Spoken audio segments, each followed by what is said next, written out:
नमस्कार, मी अश्विनी होरे आणि माझ्या युट्यूब चॅनलमध्ये पुन्हा एकदा तुमच्या सगळ्यांचं स्वागत करत आहे. आजच्या आपल्या व्हिडिओचा विषय आहे विभक्ती. बघा, आता मराठीमध्ये जी विभक्ती आहे त्या विभक्ती आणि त्याचे कारकार्थ आज आपण पाहणार आहोत. तर मराठीमध्ये विभक्तीचे 8 प्रकार पडतात. कोणकोणते? प्रथमा, द्वितीया, तृतीया, चतुर्थी, पंचमी, षष्ठी, सप्तमी आणि संबोधन असे विभक्तीचे 8 प्रकार पडतात. आणि या विभक्तीचे एकवचनी आणि अनेकवचनी काही प्रत्यय आहेत. मग आता आपल्याला सगळ्यांनी काय करायचं आहे, तर हा विभक्तीचा चार्ट आपल्याला पाठ करायचा आहे किंवा लक्षात ठेवायचा आहे. मग आता हा विभक्तीचा चार्ट पाठ तुम्ही कसा करणार? तर बघा, सगळ्यात आधी म्हणायचं प्रथमा प्रत्यय नाही करता, द्वितीया सलाते सलानाते कर्म, तृतीया नेएशी निशी इही करण, चतुर्थी सलाते सलानाते संप्रदान, पंचमी ऊन अपादान, षष्ठी चाचीचे चेच्याची संबंध उपपदार्थ, सप्तमी तैया अधिकरण आणि संबोधन प्रत्यय नाही नो हाक मारणे. अशा पद्धतीने आपल्याला हा विभक्तीचा चार्ट पाठ करायचा आहे. आता हे जे एकवचनी आणि अनेकवचनी प्रत्यय आहेत हे आपण पाहूया. प्रथमा विभक्तीला एकवचनी आणि अनेकवचनी दोन्हीमध्ये प्रत्यय नाहीयेत. आता जी द्वितीय विभक्ती आहे तर हिचे एकवचनी प्रत्यय आहेत सलाते, अनेकवचनी प्रत्यय आहेत सलानाते. तृतीय विभक्तीचे एकवचनी प्रत्यय ने एशी, अनेकवचनी प्रत्यय निशी इही. चतुर्थी विभक्तीचे एकवचनी प्रत्यय आहे सलाते, अनेकवचनी प्रत्यय आहे सलानाते. पंचमी विभक्तीचे एकवचनी प्रत्यय आहे उन्हून, अनेकवचनी प्रत्यय आहे ऊनहून. षष्ठी विभक्तीचे एकवचनी प्रत्यय आहे चाचीचे आणि अनेकवचनी आहे चेच्याची. सप्तमी विभक्तीचे एकवचनी प्रत्यय आहे तैया, अनेकवचनी प्रत्यय आहे तैया. आणि शेवटचे जे आहे संबोधन तर हिचे एकवचनीमध्ये प्रत्यय नाहीये आणि अनेकवचनीमध्ये प्रत्यय आहे नो. आता पेपरला ज्यावेळेस प्रश्न विचारला जातो तर शब्दाला एखादा विभक्ती प्रत्यय तुमचा आलेला असतो आणि प्रश्न असा विचारला जातो की संबंधित शब्द हा कोणत्या विभक्तीचा आहे हे ओळखा. उदाहरणार्थ तुम्हाला शब्द येईल गावाहून, शब्द येईल गावाहून आणि प्रश्न विचारला जाईल याची विभक्ती कोणती ते ओळखा. आता याच्यातला मूळ शब्द जो आहे तो आहे गाव आणि गाव या शब्दाला ऊनहून हा प्रत्यय लागलेला असतोय. गावाहून किंवा गावाहून याच्यामध्ये हा प्रत्यय पाहायचा आहे कुठे आहे, तर पंचमेचा प्रत्यय आहे गावाहून. म्हणून गावाहून या शब्दाची विभक्ती तुमची कोणती येणार आहे? पंचमी येणार आहे. अशा पद्धतीने याच्यावर आधारित प्रश्न विचारले जातात. आता जो आपल्याला याच्यातला मूळ घटक पाहायचा आहे तो म्हणजे कारकार्थ. आता सगळ्यात आधी आपल्याला या कारकार्थांचा अर्थ माहित पाहिजे. जर अर्थ माहित असला तर आपल्याला हे कारकार्थ ओळखणे सहज शक्य होतं. चला तर मग आपण आता कारकार्थांचे अर्थ पाहूया. बघा, आता सर्वात पहिली जी विभक्ती आहे ती आहे प्रथमा. तिला एकवचनी अनेकवचनी प्रत्यय नाहीये आणि तिचा कारकार्थ आहे कर्ता. आता कारकार्थ कर्ता आहे याचा अर्थ असा की वाक्यामध्ये जर कर्त्याला प्रत्यय नसेल तर तो प्रथमा विभक्तीचा ओळखला जातो. उदाहरणार्थ संदेश अभ्यास करतो. वाक्य आहे संदेश अभ्यास करतो. याच्यामध्ये करण्याची क्रिया कोणावर घडते? अभ्यासावर घडते, बरोबर आहे. परंतु कोण अभ्यास करतोय? तर संदेश अभ्यास करतोय. म्हणजे आपल्याला कर्ता संदेश हा मिळालेला आहे. बघा, कर्ता संदेश हा आहे. आता संदेश या शब्दाला याच्यापैकी कोणताही विभक्ती प्रत्यय लागलेला नाही आणि म्हणून याची विभक्ती जी येणार आहे ती आहे तुमची प्रथमा विभक्ती. संदेश या नामाची विभक्ती कोणती आलेली आहे? प्रथमा विभक्ती, कारण त्याला कुठलाही प्रत्यय लागलेला नाहीये. मग प्रथमा विभक्ती ही कोणाला येते? तर प्रथमा विभक्ती ही फक्त कर्त्याला येत असते. याच्यानंतर आता आपण द्वितीया आणि चतुर्थी ही विभक्ती थोडी बाजूला ठेवूया. द्वितीय आणि चतुर्थी ही थोडी बाजूला ठेवते. आधी मी तृतीय विभक्ती ही समजून सांगते.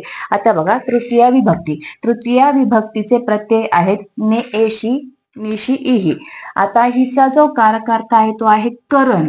आता करण या शब्दाचा अर्थ असा की ज्या साधनाद्वारे कृती केली जाते ते साधन. करण म्हणजे काय? ज्या साधनाद्वारे कृती केली जाते ते साधन किंवा ती व्यक्ती. आता याचं आपण उदाहरण पाहूया. आईने सुरीने कांदा कापला.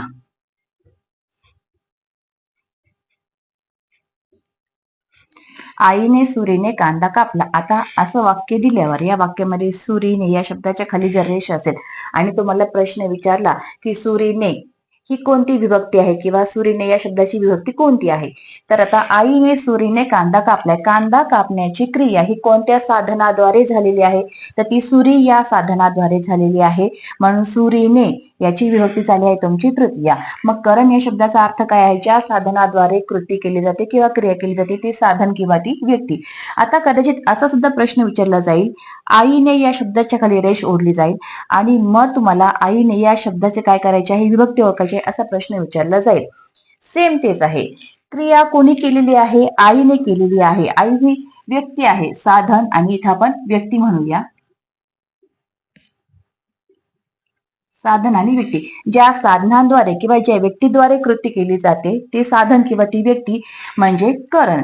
मग आता तृतीया विभक्तीचा कारक अर्थ काय आहे, तो आहे करण. याचा अर्थ साधन किंवा व्यक्ती. म्हणून आईने हे काय झालं, आपली तृतीया विभक्ती. याच्यानंतर पुढची विभक्ती जी आहे ती आहे पंचमी विभक्ती.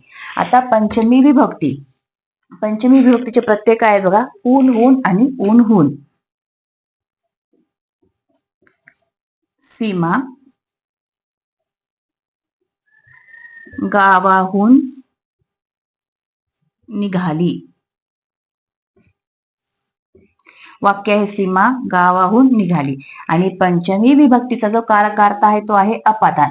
आता अपादान म्हणजे काय, जेथून क्रिया घडते किंवा जेथून क्रिया सुरू होते ते ठिकाण म्हणजेच काय बघा,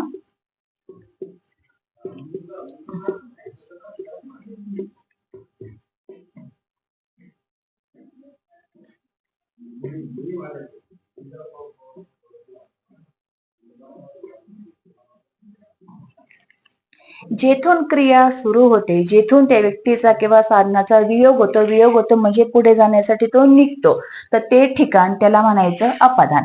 पुन्हा सांगते, अपादान म्हणजे काय, क्रिया जिथून सुरू होते तिथून त्या व्यक्तीचा त्या साधनाचा काय होतो, वियोग होतो म्हणजे पुढे जाण्याची क्रिया चालू होते, त्याला म्हणायचं अपादान. मग आता इथं वाक्य आहे सीमा गावाहून निघाली.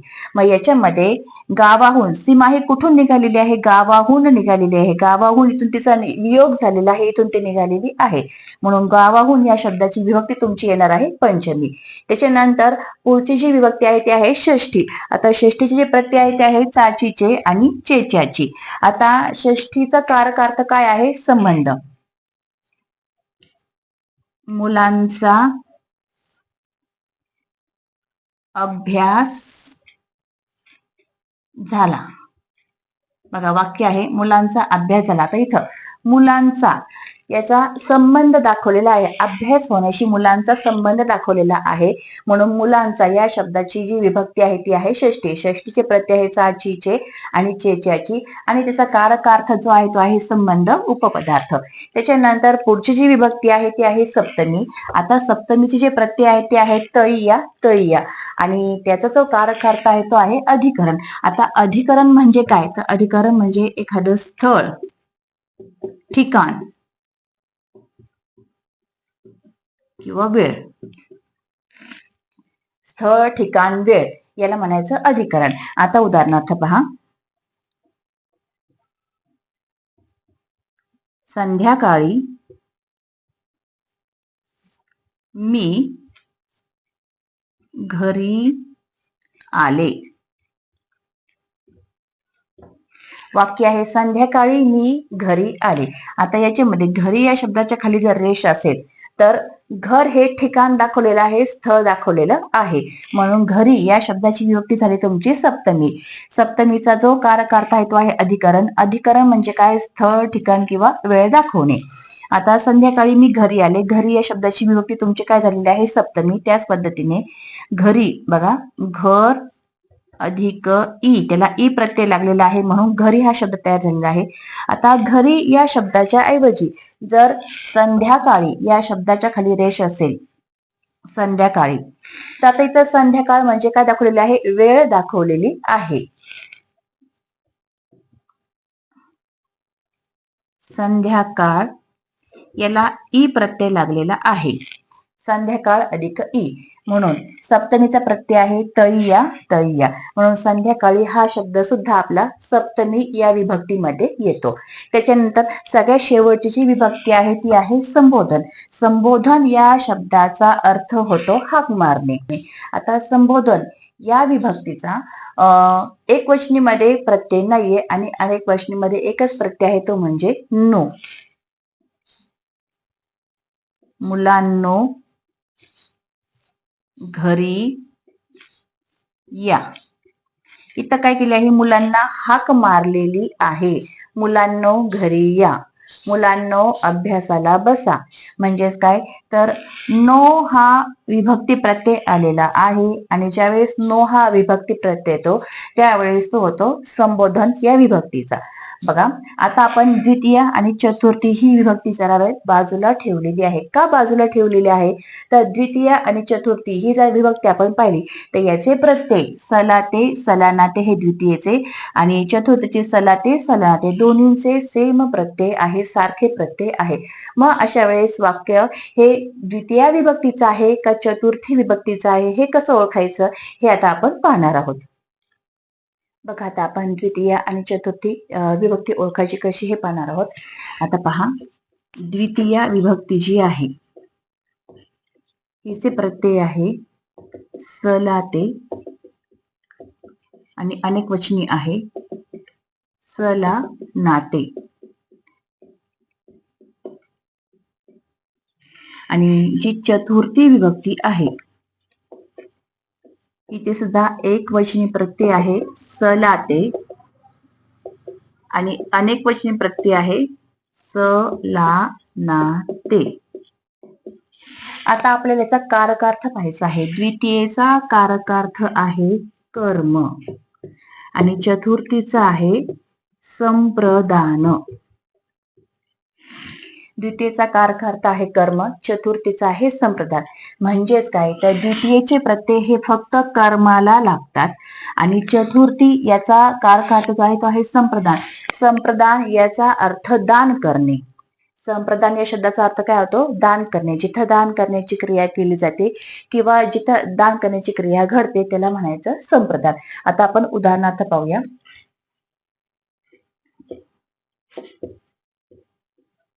रमेश आंब्यास खातो. वाक्य आहे रमेश आंब्यास खातो. आता सगळ्यात आधी आपल्याला काय करायचं आहे, वाक्यामध्ये कर्म आहे का हे ओळखायचं आहे. मग आता कर्म कसं ओळखलं जातं तर ज्याच्यावर क्रिया घडते त्याला म्हणायचं कर्म. आता इथं खाण्याची जी क्रिया आहे, खाण्याची क्रिया कशावर घडते, आंब्यावरती घडते आहे, म्हणून या वाक्यामध्ये कर्म आहे. मग आंबा हा झाला तुमचा कर्म. मग आता हा जो कर्म आहे आंबा याला काय झालेला आहे तर स हा प्रत्यय लागलेला आहे. म्हणजे कर्माला स हा प्रत्यय लागलेला आहे म्हणून ही झाली तुमची द्वितीय विभक्ती. ही काय झाली द्वितीय विभक्ती. रमेश आंब्यास खातो याच्यामध्ये आंब्यास हा जो शब्द आहे हा द्वितीय विभक्तीचा. का बरं, कारण आंबा हे आहे कर्म आणि ज्यावेळेस कर्माला प्रत्यय लागतो त्यावेळेस ती द्वितीय विभक्ती होते. आता आपण चतुर्थी विभक्तीचं एखादं उदाहरण पाहूया. मी भिकाऱ्याला पैसे दिले. मी भिकाऱ्याला पैसे दिले. आता इथं काय करायचं आहे, सगळ्यात आधी पुन्हा एकदा आपल्याला वाक्यातलं कर्म ओळखायचं आहे. देण्याची क्रिया कशावर घडते, पैशांवर घडते. काय दिले, पैसे दिले. मग पैसे हे झालं आहे तुमचं कर्म. ठीक आहे. आता इथं कर्माला प्रत्यय लागलेले आहेत का तर नाही. ज्यावेळेस कर्म सोडून इतर कोणत्याही शब्दांना सलाते सलानाते प्रत्यय लागतात त्यावेळेस ते चतुर्थी विभक्तीचे प्रत्यय असतात. पुन्हा एकदा सांगते, ज्यावेळेस वाक्यातील कर्म सोडून इतर कोणत्याही शब्दाला सलाते सलानाते प्रत्यय लागतात त्यावेळेस ते चतुर्थी विभक्तीचे प्रत्यय असतात. आता जर आपण पाहिलं तर इथं भिकाऱ्याला या शब्दाला ला हा प्रत्यय लागलेला आहे आणि इथे काय केलं आहे तर पैसे दान दिलेले आहे, देण्याची क्रिया केलेली आहे, म्हणजेच ते आहे संप्रदान. संप्रदान याचा अर्थ दान करणे किंवा देणे. मी भिकाऱ्याला पैसे दिले. इथं भिकाऱ्याला या शब्दाची विभक्ती कोणती येणार आहे तर आपली ती चतुर्थी विभक्ती येणार आहे. अशा पद्धतीने द्वितीय आणि चतुर्थी विभक्ती हे कशी ओळखायची, अतिशय सोपं आहे. जर वाक्यात कर्माला सलाते सलानाते हे प्रत्यय आले तर ती द्वितीय विभक्ती होते आणि जर वाक्यामध्ये कर्म सोडून इतर कोणत्याही शब्दाला सलाते सलानाते प्रत्यय आले तर ती चतुर्थी विभक्ती होते. अशा पद्धतीने आज आपण विभक्ती आणि त्याचे कारकार्थ कसे ओळखायचे हे पाहिलेलं आहे. तुम्हाला व्हिडिओ आवडल्यास व्हिडिओला लाईक करा, शेअर करा आणि चॅनलला सबस्क्राईब करा. थँक्यू.